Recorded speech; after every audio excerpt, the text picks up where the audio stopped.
Now, a former patient has funded a groundbreaking surgical training program for the hospital that saved her life.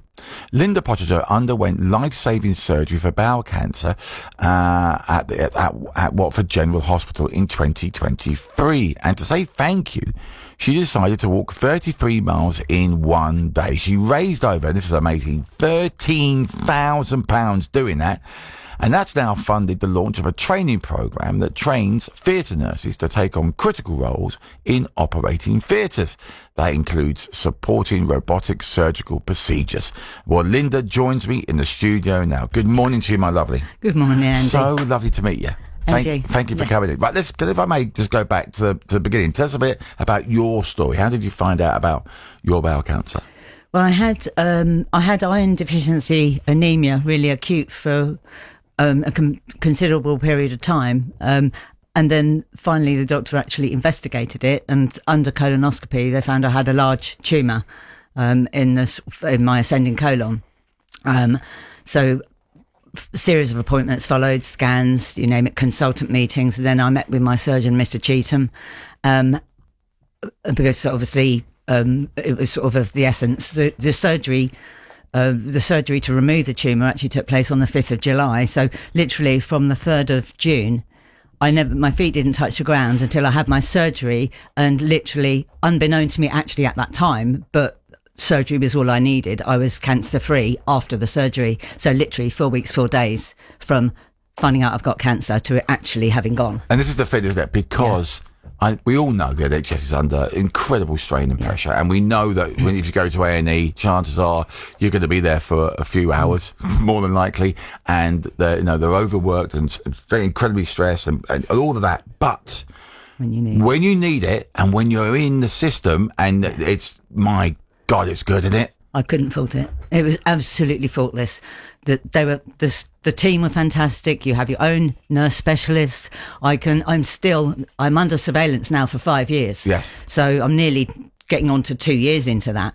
But if I have a problem, I bypass GPs now. I literally phone straight to my specialist nurses. So I've got that for 5 years. It's amazing. And I have further CT scans. And then I'll have yet another colonoscopy towards the end. Once that's gone, never want another. Awful things. Yeah. But yeah, I mean, I have a few little side issues with my bowels at times. Most of the time when I'm out walking, which is really frustrating. But do you know what? It's a small price to pay. It is. And great news, like you said, you're cancer free now. Yeah, absolutely. Brilliant. So you decided then, as a way of raising funds and to say thank you, to walk 33 miles a day. How did you come up with that distance? Really, the distance was all about, I had this germ of an idea. I actually went into the charity, so West Herts Hospitals Charity, with a personal donation as a thank you, which forms part of that 13,000 I hasten to add. Yeah. And I was speaking to Emily Theobald, the senior fundraiser there, and I said, a bit of an idea about walking to all the hospitals that have looked after me. And when I worked out the plan, it really had to start at Watford and end at Watford. So literally just by putting in all the walking routes, and obviously that's how I found out it was 33 miles. Could have been 40, could have been 25, but it just happened to be 33. And I thought, well, that's it. I just did go for it. I did a walk. We did 18 miles. I was absolutely exhausted, and it hurt. And it hurt a lot. And how did you do 33? I mean, well, I love walking anyway. Yeah. So I was always really fit before sort of the iron was a bit of a problem, and then obviously the cancer. So walking was my thing. But the most I'd ever walked was Ashridge Boundary Trail, uphill and down Dale. I used to do that in 5.5 hours without stopping. And superwoman. And that's about 21 miles by the time you get, if I do it from my home back to my home. So without stopping? Yeah. Well, I don't. Well, unless I have to dive in the bushes for a comfort stop, but that's about it. I don't stop for a cup of tea and a sandwich. Let me put it that way. So I thought, I know I can walk, but I planned this deliberately. Yeah. I mean, I remember when I came in here before, and Ollie said, "Why don't you do it in June?" Well, hello, look at June. Yeah. I ain't walking in the heat. Yeah. I'm a winter baby anyway. So I thought, but I had to do it while it was still pivotal. It was only 8 months after major surgery. So it got me fit, because I walked 550 miles just to get fit enough to do the walk, which actually proved to be, I got my training right, because it didn't hurt, to be honest. And the last 4 miles with the surgeon and his secretary were a breeze because of the banter. It was incredible. Can I ask, and I don't mean to be rude, but how old are you? I will be 64 this year. I know, don't look at Andy, do I? No, you do not, Del.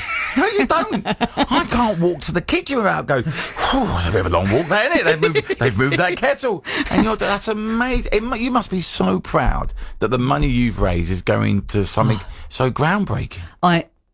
It is so rewarding. And I have to give a big shout here to the charity, because if it wasn't for the charity, this wouldn't be happening. Because what West Herts Hospitals Charity do is they provide things for the NHS that NHS funding won't cover. And Mr. Patel actually said to me, sorry, Mr. Patel, I think you're speaking with him at 8, aren't you? Yeah. The lead and the head, he's the brainchild behind this programme. He sort of said, we've wanted to do something like this for ages, but we haven't had the money. And I gave them the money. And that's what, because going through the charity, that's what it can do. And I have to attract people's attention to the charity. Isn't it a bit frustrating, though, that they say that they haven't got the money when it does so much? Yeah. And I think that's what blows people's mind. You know, I mean, we all this money, it just never seems to be getting to the right blooming people, does it? Well, I ring-fenced my sponsorship for the colorectal cancer team, of which Mr. Patel is the lead. But because there was a slight sway on this, because robotic surgery isn't just for colorectal cancer patients. Mine was robotic. So will other people in my situation be. But this actually now has a wider benefit, because anyone having robotics, it will benefit. Just for those that aren't aware, explain the robotic a little. So it's a robotic surgery. So the robot does the actual operation. Instead of a surgeon being bedside with a scalpel cutting you open, with the nurses handing him this and handing him that. Like we've all seen in every doctor. Like you see on Casualty. Yeah. It's now, they sit behind a console, away from the bedside, operating the arms of the robot. And what this training for the nurses now enables them, they will be able to change, instead of handing the scalpel to the surgeon, they will now be able to change instruments on the robot. So their role, it's upskilling them. And it's literally by investing in people like this program is doing, it's sort of longevity of service for everybody's benefit. Yeah, I was going to say, what's the benefit of letting the robot do it rather than the surgeon, I suppose? Your recovery, the invasion is less, your recovery is quicker. Mr. Patel can explain those better than me. But it is, yeah, it is. It's amazing. I mean, okay, when you're lying there, right, and they say... I don't know much about it. I hasten to add. No. I'm pretty sure you're out for the count. But, but beforehand, when they say, we're not going to do it, no, this robot's going to do it. They don't sort of say, really. I think Mr. Cheetham did say it would be robotically assisted, but obviously there's always a chance if something arises during surgery or they realise they need to go another way, then they revert to open surgery. But thankfully they didn't. And I could have come out of hospital within 2 days of my operation. That's the other thing as well. That's amazing. The turnaround is quicker. So the more people that you've got trained in these roles, by putting the nurses in who can change the instruments, the trainee surgeons can then get on the console, and it progresses their program quicker. And it's just for everybody's benefit. Well, the end result is it's benefiting the patient, because that's the whole point of it. Yeah. And that's what gives me the biggest reward, because this, to me, they could have bought bits of I don't know, small bits of equipment, but they become obsolete in 5 minutes these days. Clever, so just doing this, it's the biggest. Benefits you, gets you in and out super quick. Yeah. Benefits the staff because it frees up people do other things and saves money. Which the management are going to love. Yeah.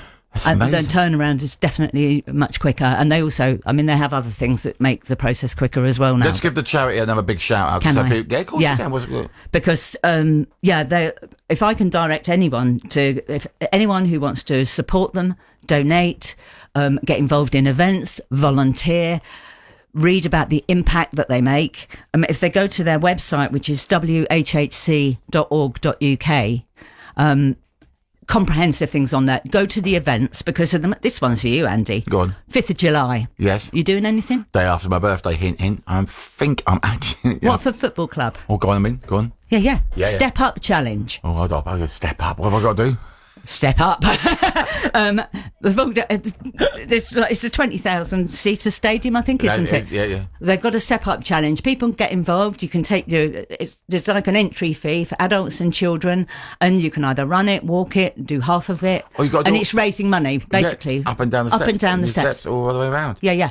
Oh, mate, that's amazing. Okay, so where they got to go and just check out information about the charity? Well, if you go on to the website, whhc.org.uk, go to events or news, and that will be the top one because that's coming up soon. And I know that they would really love more people to get involved. You're an amazing woman. What have you got planned for today now you're done here?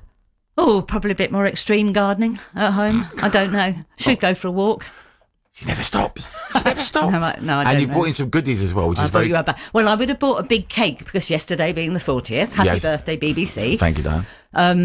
But unfortunately, this was a little bit shorter notice, so I couldn't. So I went to my local Simmons, and I bought you double goodies this time, so there's loads. Share them with the office. You are doing amazing. Miracle I didn't eat them last night. But listen, in an hour we're going to be hearing from two people at the hospital about what the money that Linda raised, what that will be used for. So we're going to be speaking to them just after 8 this morning. Listen, we wish you all the very best. Thank you. And thank you so much for all the support I've had from BBC Three Counties. You've absolutely knocked it out of the park. Every time you come in, we always get loads of messages on already. There's loads coming in. Wishing you lots of love. So, you're a lovely lady. Cheers, Linda. Thank you very much indeed. Thank you so much.